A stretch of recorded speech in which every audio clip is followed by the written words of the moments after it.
Bonjour, bonjour, bonjour. Voici Ella et je voudrais nous encourager avec la parole de Dieu. Il y a une sœur, je fais beaucoup plus de vidéos en anglais parce que, bon, je vis en Angleterre, ça fait très longtemps, donc la langue dans laquelle je m'exprime le plus, c'est en anglais. Donc, elle m'a dit, oh, elle a fait nous des vidéos aussi en français.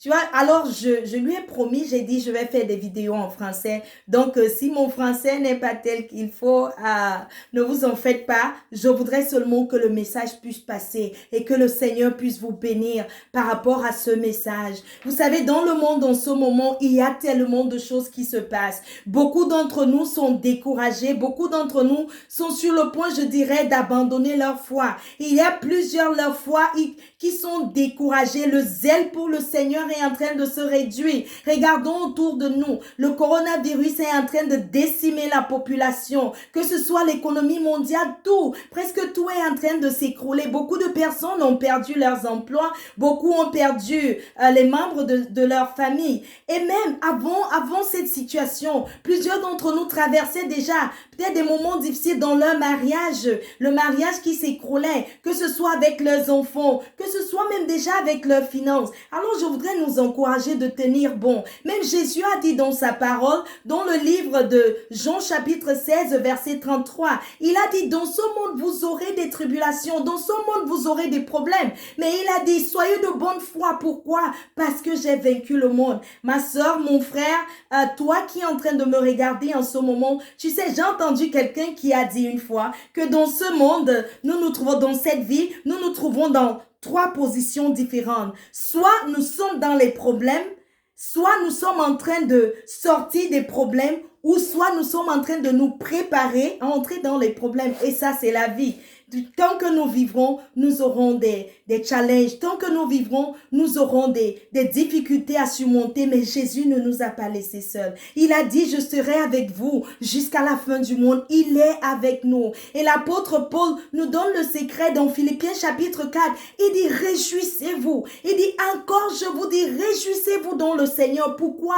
Parce que le secret est dans la réjouissance. Quel que soit ce que le diable fait, les problèmes que nous rencontrons, c'est parce qu'il veut nous décourager, parce qu'il veut ôter notre joie, parce que vous savez, Néhémie dit, la joie du Seigneur fait ma force, parce que quand nous perdons notre joie, imaginez, nous avons perdu tout. Quand nous perdons la joie, le découragement entre. Quand nous perdons la joie, la dépression entre. Quand nous perdons la joie, nous perdons presque tout. Nous perdons la force de continuer à lutter, la force de continuer à espérer. Alors je voudrais t'encourager, ne perds pas ta joie. Ne perds pas ta joie. Notre Dieu est fidèle. Quel que soit ce que tu espères en ce moment, quelle que soit la prière que tu as faite, ne te décourage pas, garde de la foi. Qu'est-ce que la foi? Dans le livre de Hébreux chapitre 11, la Bible nous déclare que la foi est une ferme assurance des choses que nous espérons et une démonstration de celles que nous ne voyons pas. Peut-être tu as prié, ça fait longtemps et tu continues à prier.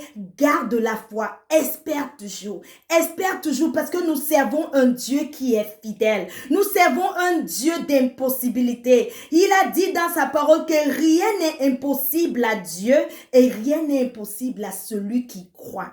Alors garde ta foi. Dis, je ne vais pas lâcher. Je ne vais pas lâcher, quel que soit ce que l'ennemi est en train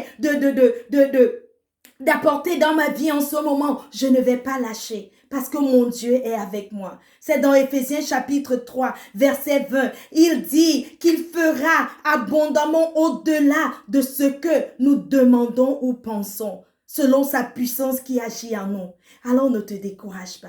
Ne te décourage pas parce que Dieu va te visiter. Je t'assure qu'il va te visiter. Et je voudrais prier pour toi. Seigneur, je voudrais prier pour mon frère, pour ma soeur qui est en train de regarder cette vidéo, pour mon frère, pour ma soeur qui est en train de traverser des moments difficiles, que ce soit des moments de maladie, que ce soit dans leurs finances, que ce soit dans leur mariage, que ce soit, quel que soit leur problème d'immigration. Père, je prie parce que tu es Dieu. Tu es le Dieu d'impossibilité. demander. Et tu as dit, Père éternel, demandez et vous recevrez. Alors, Père, je viens demander pour mes frères. Je viens demander pour mes sœurs. Que tu te manifestes, Père éternel, dans leur vie. Que tu te manifestes dans leur situation. Et que tu tournes, Seigneur, cette situation. Et que tu apportes, Père éternel, la solution. Parce que tu es Dieu et rien n'est impossible à toi. Alors, Père, je te dis merci. Et je te prie, Père, de les fortifier. Je te prie, Père éternel, de les fortifier dans leur foi, de continuer à tenir bon. Sachons qu'ils servent un Dieu fidèle, un Dieu qui a promis de ne pas les abandonner et qui est toujours là avec eux. Alors, je t'encourage à tenir bon. Notre Dieu est fidèle. Il n'est jamais très tôt, il n'est jamais très tard. Il se présente toujours au bon moment. Que le Seigneur te bénisse. Bye.